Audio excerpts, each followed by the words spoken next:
The US M1 helmet. Along with shields, helmets or casques are the oldest form of personal protective equipment worn by the warriors of the most ancient empires. Exclusively known as battlefield gear, helmets' builds and designs evolved through the centuries, from the primitive bassinet to the modern ACH or advanced combat helmet. Being as old as war itself, ancient helmets were made of leather, bronze, or steel, and today from ballistic materials such as Kevlar and aramid. Some of the earliest combat helmets of the modern era battlefield can be seen during World War I. Not surprisingly, the helmets, armor, and other protective equipment of that time were made out of metal, as you would find on ancient battlefields.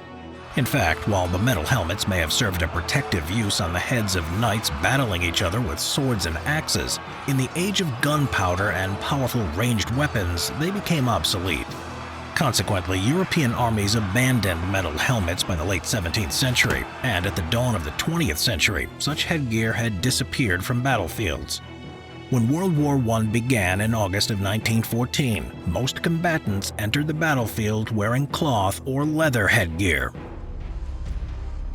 The American M1917A.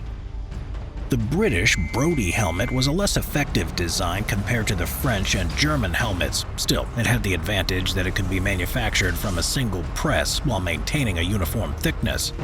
Although it provided limited protection to the lower head and neck, the Americans stuck with it in the interval between World Wars I and II. While they continued to research and develop programs on helmets, innovation remained slow. Hence, in 1934, the U.S. Army adopted the same design of the primitive M1917, with a modified lining known as a Kelly helmet, the official designation of the helmet being the M1917A1. The M1 helmet. The M1917A1 remained a standard issue for the U.S. military until 1941, when they got around to producing their own design in 1942. While the Second World War was raging across Europe, the U.S. Army and Major Harold G. Sydenham introduced the M1 helmet, a significant advance over the helmets used by other armies, as it consisted of two parts, an outer steel shell and a separate, much lighter inner liner made of vulcanized fiber. Made of non-magnetic Hatfield manganese steel, the steel shell was intended primarily to protect against shrapnel. However, the ballistic properties of the outer shell had been improved over other counterparts of the M1 helmet. Another part of this combat set, the lightweight hard hat liner, contained a suspension system borrowed from the Rydell football helmets of the time. Weighing about 3 pounds, the M1 combat helmet was somewhat heavy compared to former models. U.S. Ground Forces troops often called it the steel pot due to its weight and shape. The M1 helmet was an enormous development over predecessors due to its two-piece design and additional coverage over the forehead, sides, and back of the head and neck. While the helmet's sides covered half of a soldier's ears, the slight brim on its front kept precipitation off a soldier's face. The outer metal shell, or the steel pot, could be separated from the liner to serve as anything from a washing bowl, cooking pot, or shovel to a latrine. Compared to its main rival, the German Stahlhelm M35, which was much more difficult and costly to manufacture, the M1 was made in one size for a more simplified production process. But the one-size-fits-all design wouldn't be possible without two simple adjusting buckles in the liner, allowing the M1 helmet to have a much closer custom fit, conforming to each trooper's individual head features. Soon, the U.S. M1 steel helmet featured a mesh net cover and camouflage cover secured by a broad rubber band. The reversible camouflage cover was standard amongst the Marines during the Pacific Campaign of World War II against the Japanese. Without a doubt, the M1 helmet was a marked improvement over its peers, and the troop acceptability was reasonably high. But it came with one justified downside. The U.S. Army helmet had a high center of gravity, causing a lack of stability of the helmet. It continually flopped around on the head, even with a properly fastened chin strap. When running, the helmet would rock back and forward and side to side, forcing the soldier to use a hand to hold it in place regardless of the chin strap. The construction of the M1 was relatively simple, so numerous manufacturers took on its production. The largest producer of World War II M1 helmet shells during the war was the McCord Radiator and Manufacturing Company. Schluter Manufacturing also produced shells, but on a lesser scale.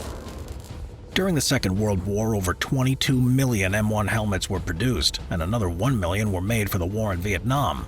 The U.S. military's M1 helmet was adopted in 1941 and was used in both the European and Pacific theaters. It was adopted as the standard combat headgear of the U.S. Army and U.S. Marine ground troops and remained in use with the U.S. Army until the 1980s.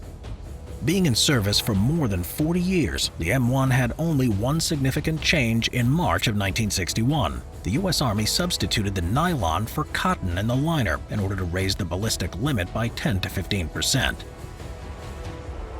Misconception about the M1 steel helmet. One popular misconception about the M1 is that it's a bulletproof helmet. Neither the M1 nor other helmets are designed to protect against bullets. The M1 was never meant to have protection against rifle bullets. It was intended to protect against flying splinters and other debris after a nearby explosion. While the M1 is rated to resist penetration by a 230-grain 45 caliber pistol round with a velocity of 800 feet per second fired at 10 feet, most rifle bullets have been able to pierce a helmet out to 1,000 yards. Informal testing of M1 helmets also discovered that the shell was capable of stopping 32 ACP, 38 ACP, 8mm Nambu, and 9mm Luger ammunition. Although the M1 helmets are designed as effective head protection, they can also be a deadly trap for American troopers. Some soldiers wore the webbing chin straps unfastened because of nearby exploding bombs or artillery shells producing overpressure, which could cause a head injury or cause the chin strap to break their neck with the large helmet being forced upward. Another reason they wore helmets with the chin strap looped around the back of the helmet was that an enemy soldier could sneak up behind in hand-to-hand combat, reach over the helmet, grab its visor, and pull the head back, exposing the throat and belly. Unlike what we often see in war movies, it wasn't common to see World War II soldiers go into action with their chin straps unbuckled. M1 around the world. Apart from the U.S. military, the M1 helmet saw extensive use by combatants all over the world. Either exported from America, built under license, or straight up copied, it became a combat helmet of many armies around the world, making it one of the most recognizable combat helmets. The more famous users of the M1 helmet were French Union and South Vietnam, Canada, Israel Defense Forces, and Japanese Defense Forces, while most armies around the world phased out usage of M1 helmets, replacing them with more modern combat helmets. Some places like Thailand still use them today in the Army and military police. The most recognizable user of the M1 helmet today, though, is the UN. The famous blue helmets of the UN peacekeepers make them easily recognizable on the battlefield. Being so spread out, the M1 helmet saw combat in almost every armed conflict in the 20th century, protecting the heads of soldiers all around the world. M1 trivia. Many photos show General George Patton wearing the helmet with the general's 3 stars on the front, but most of the time it was in fact the helmet liner. However, some other high-ranking officers like General Robert L. Eichelberger spent a great deal of time at the front, refusing to remove their silver general stars from their helmet. General Simon B. Buckner was the highest-ranking U.S. officer killed in action. He drew the attention of Japanese soldiers during his visit to the front line and was killed by artillery owing to the silver stars on his helmet.